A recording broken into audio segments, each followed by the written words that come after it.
नहीं, हाँ, इसमें क्वेश्चन में अपने को ये दिखाना है कि विकर्ण को बराबर दे रखा है, अपने को क्या दर्शाना है, आयत। क्या दर्शाना है, आयत दर्शाना है। तो देखिए हल कर रहे हैं अपन।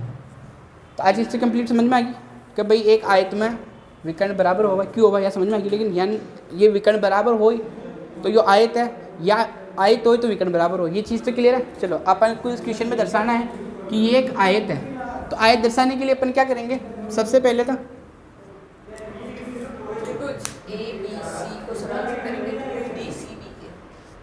ठीक, देखो तो यहाँ अपन को क्या दर्शाना है, आयत के लिए अपने को दर्शाना है, पहले तो दिया है लिख लो।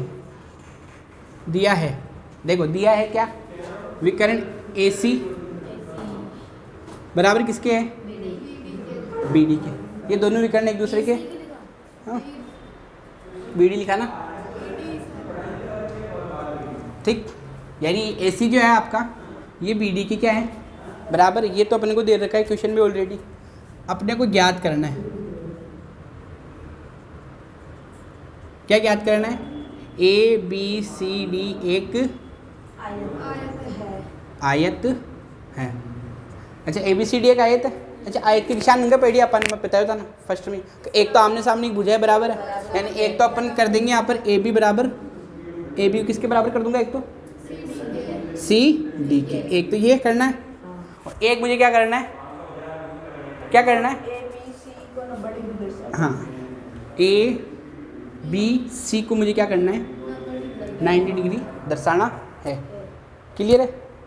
चलो देखो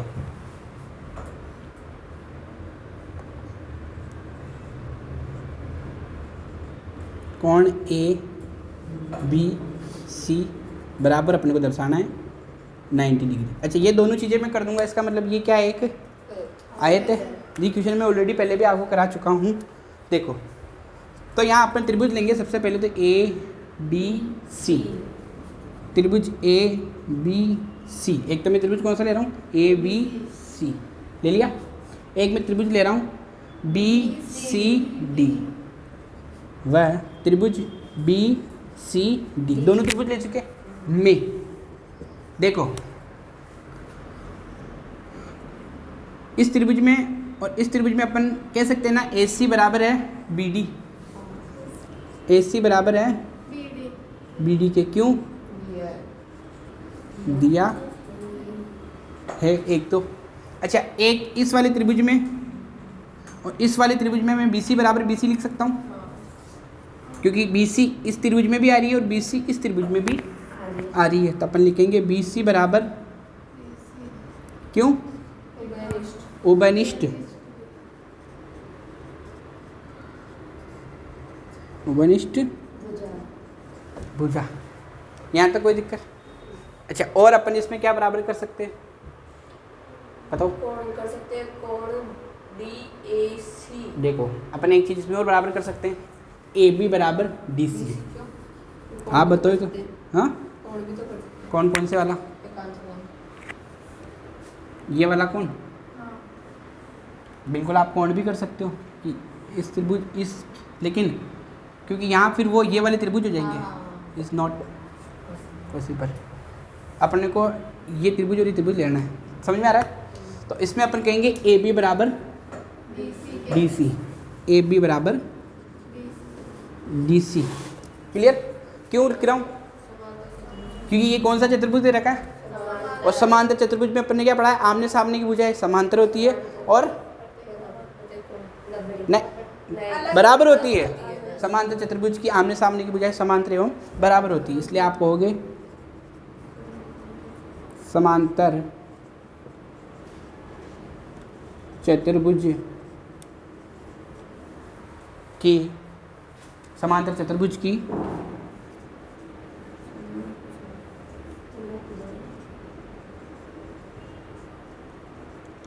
सम्मुख भुजा।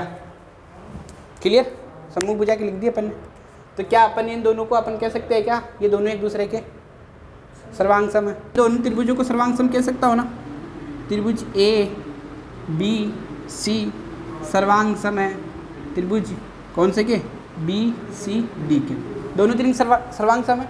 यहाँ अपन देखो एक चीज़ कह सकते हैं कि कोण ए बी सी, कोण ए बी सी को मैं बराबर कर सकता हूँ ना D C B, D C B, इन दोनों के बराबर कर सकता हूँ मैं। क्यों? C P T C, C P T C, C P T C का मतलब क्या होता है सराउंड सब के संगत भाग, यानी अपन ने इस त्रिभुज के इस वाले कोण को और इस वाले कोण को मैंने बराबर कर दिया है। यहाँ तक किसी को दिक्कत है क्या? नहीं है, सी पी टी सी। अब देखो क्या मैं ऐसे कर सकता हूँ, कोण ए बी सी, कोण ए बी सी प्लस कोण डी सी बी बराबर कितना होगा 180 अंतः कोण। ये देखो ठीक है ना, एक ही रेखा के अंदर बनने वाले कोण अंतः कोण क्या होते हैं?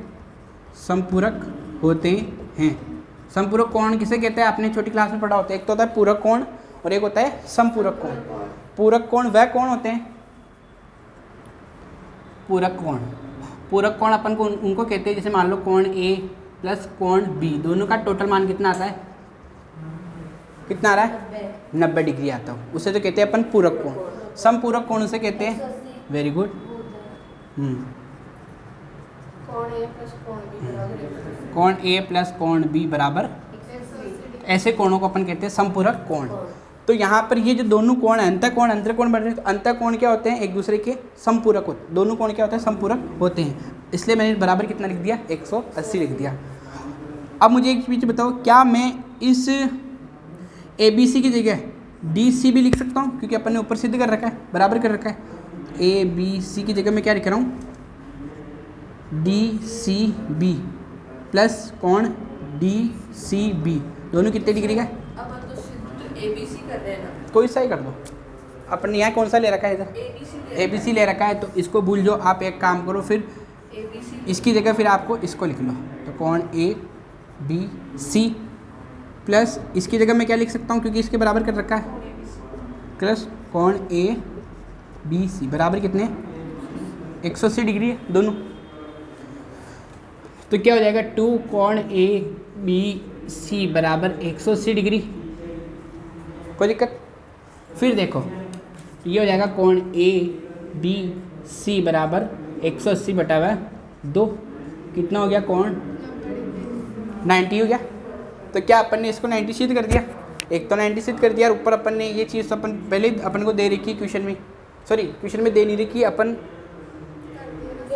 सिद्ध, हाँ ठीक है ना। ए बी बराबर सी डी, हाँ सम्मुख भुजा हो गई है ये तो बिल्कुल ठीक है ना। तो एक तो ये चीज़ हो गई, रेखीय चीज़ हो गई, दोनों चीज़ हो गई। तो अपन कह सकते हैं क्या? अतः यहाँ लिख रहा हूँ मैं, लास्ट में लिखना है आपको, अतः ए बी सी डी एक आयत है। क्यों है? क्योंकि अपन ने एक तो इसके आमने सामने की भुजाओं को बराबर बता दिया, और एक अपन ने इसके एक कोण को बराबर बता दिया। अब आपको कि सर एक कोण को क्यों, सारे के कोण को बताना चाहिए ना? तो दिखती बात है कि अपन ने प्रत्येक कोण 90 डिग्री का होता है, यदि एक कोण 90 डिग्री का है तो सारे के सारे कोण 90 डिग्री के होंगे, तो कोई फर्क नहीं पड़ता। अगर अपन इसको भी 90 डिग्री दर्शा देंगे ना तो भी बात तो हुई है। लेकिन चलो अपन ने ऊपर ये लिया था, इसलिए फिर अपन ने इसको यहाँ दर्शा दिया। तो यहाँ तक किसी को कोई दिक्कत, किसी को डाउट, फटाफट से इसको छापो। पहले कॉपी में छापना है, फिर दिमाग में छापना है। और ये जो चीज़ें ना ये बहुत इंपॉर्टेंट है, सामने लिखा करो, पता चलना चाहिए कि क्या हो रहा है क्या नहीं हो रहा है, ठीक है ना। तो इसके लिए मुझे तो जहाँ तक लग रहा है कि यहाँ तो मैं लिखता ही हूँ, जहाँ तक मुझे पता है मैं लिखता हूँ यहाँ पे, ठीक है ना। फिर भी चलो कोई दिक्कत नहीं। इसके अलावा भी मैं एक काम करूँगा, अब यहाँ जो आपको करवा रहा हूँ इसको सेम पैटर्न में मैं आपको कॉपी में PDF फॉर्मेट में आपके ग्रुप में सेंड कर दूँगा, ताकि आपको अगर मान लो आप भी भूल जो लिखना तो उसमें आप देख सकते हो, ठीक है ना। देखो होता ही क्या है, कुछ भी नहीं होता है, बस थोड़ा सा ये है कि मान लो पिछली बार मैंने हो सकता हो कि आपको समझाते समय A यहाँ लियो, B यहाँ लियो, C यहाँ लियो, D यहाँ लियो, तो इतनी सी मिसअंडरस्टैंडिंग हो सकती है। बाकी कंसेप्ट इज़ कंसेप्ट, ठीक है। करो इसको।